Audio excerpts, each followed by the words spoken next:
वो एक राजकुमारी थी, नाम था शकीला। वो गुर्बत में भी रही तो राजकुमारी की तरह रही।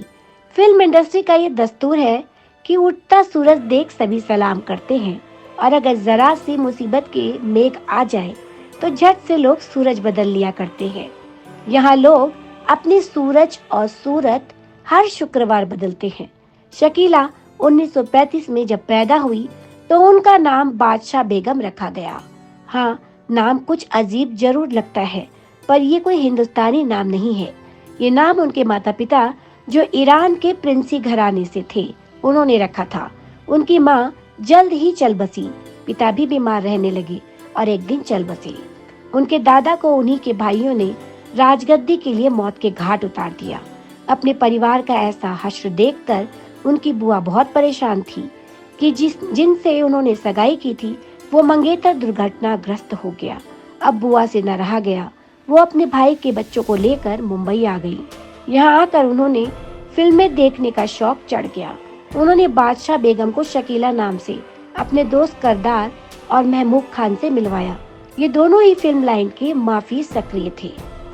वो साल 1949 का था जब 15 साल की शकीला ने दुनिया नामक फिल्म में डेब्यू किया, और उस वक्त की टॉप एक्ट्रेस और सिंगर सुरैया के साथ वो भी दूसरे नंबर पर हीरोइन बन गई। क्योंकि उनकी मुस्कान बहुत खूबसूरत थी, उन्हें अरबी चेहरा कहा जाने लगा, और एक के बाद एक उन्हें सब बी ग्रेड की फंतासी फिल्म मिलने लगी, जिसमें उन्होंने गुमास्ता, Sinbad the seller, Raja Rani Damayanti, शहंशाह, राजमहल आदि करने को मिली। उनकी बुआ इतनी तंग हो गई कि उन्होंने अचानक से अलीबाबा 40 चोर के लिए 10,000 रुपए की भारी रकम मांगी, पर शकीला का कोई सब्स्टिट्यूट नहीं था जो कम कीमत में उनकी जगह लेता। सो प्रोड्यूसर होमी वाडिया ने 10,000 से भी उनको साइन कर लिया। यही वो समय था जब गुरुदत्त की नजर शकीला पर पड़ी और गुरुदत्त ने उनको अपनी फिल्म आर पार में ले लिया। इस फिल्म में शकीला एक कैबरे डांसर का रोल कर रही थी। ये फिल्म तो हिट हुई। ओपी नैयर के कंपोज किए गए सारे गाने चार्ट बस्टर हुए, और बाबूजी धीरे चलना आज 65 साल बाद भी सुपर हिट गानों में शुमार है। इसी फिल्म में उनकी बहन नूर ने भी काम किया था, और आगे चलकर इसी फिल्म को actor star comedian Johnny walker से उनकी शादी हुई। गुरुदत्त ने उनकी एक्टिंग से इम्प्रेस होकर शकीला को फिर अपनी फिल्म सीआईडी में शामिल किया। इस फिल्म को राज खोसला प्रोड्यूस कर रहे थे और देवानंद उसके हीरो थे। फिल्म में वहीदा रहमान की परछाई में भी खुद का वजूद स्थापित करने में शकीला कामयाब रही थी। फिल्म का गाना आंखों ही आंखों में इशारा हो गया इतना पॉपुलर हुआ कि वहीदा रहमान से ज्यादा ऑडियंस शकीला को देखने जाने लगी।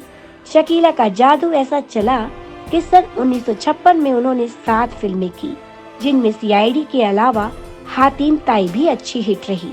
इतना ही नहीं, सन 1960 में शकीला को राज कपूर के साथ श्रीमान सत्यवादी में लीड रोल करने का मौका मिला। वह अब सेकंड हीरोइन, अरबी चेहरे की बार डांसर, अलिफ लैला आदि के टैग से बाहर आ चुकी थी। शकीला का करियर परिवान चढ़ रहा था। सन 1960 में शकीला ने 5 फिल्में की, जिसमें श्रीमान सत्यवादी सबसे बड़ी और हिट फिल्म थी। सन 1961 में शकीला की सिर्फ एक फिल्म आई, रेशमी रुमाल, पर सन 1962 में उन्होंने 5 फिल्मों की, जिसमें शमी कपूर के साथ चाइना टाउन जबरदस्त हिट रही। यह फिल्म शक्ति सामंत ने बनाई थी। शकीला अब शक्ति सामंत की फिल्म में आ गई थी, जिसका मतलब साफ था कि अब उनका करियर नई ऊंचाइयों पर पहुंचने के लिए तैयार था। शकीला ने 1963 में फिल्म शहीद भगत सिंह में एक बार फिर शमी कपूर के साथ काम किया, और अचानक ही उन्होंने फिल्म इंडस्ट्री छोड़ दी। शकीला के इस निर्णय से बड़े बड़े प्रोड्यूसर तक हैरान रह गए। शकीला ने एक फॉरेनर YM एलियास के साथ शादी कर जर्मनी में अपना घर बसा लिया। पर शकीला जितनी तेजी से मुंबई छोड़कर गईं, उतनी ही फुर्ती से शादी तोड़कर वापस आ गई।